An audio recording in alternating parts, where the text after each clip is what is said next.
Welcome to Channel's Business Global with me, Juliana Olayinka, from Washington, D.C., where I have been all week attending the spring meetings of the International Monetary Fund and the World Bank. It does appear as if Africa finally has a seat at the table. And of course, as to be expected, discourse has centered around debt financing and climate change. Coming up on today's show.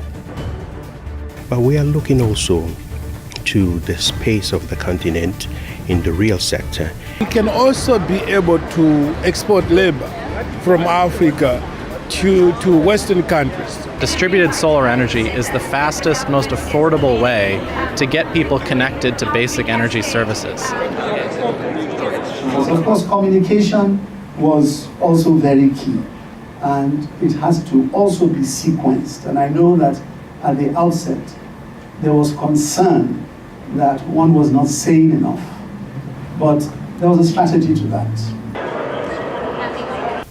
Thank you very much. It's a great opportunity to be here, engage with important partners on development issues, reflect on the status of the economy, on the need to mobilize resources for development.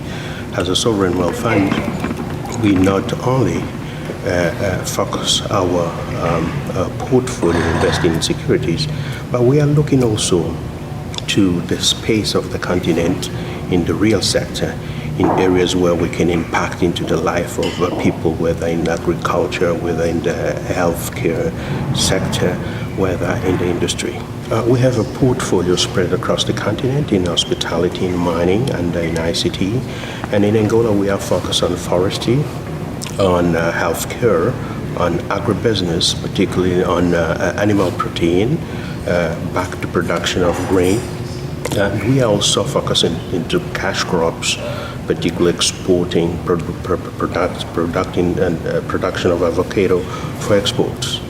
In this aspect, we are now trying to look at how countries which are highly indebted can actually come out of debt distress, which is very key because that's, I think, an animal that is troubling many African countries. Well, sadly, that's all we have time for you today. But as always, do get in touch with your comments and suggestions. I'll see you at the same time next week, back in the London studio for more in-depth business analysis on Channel's Business Global. Goodbye from Washington, D.C.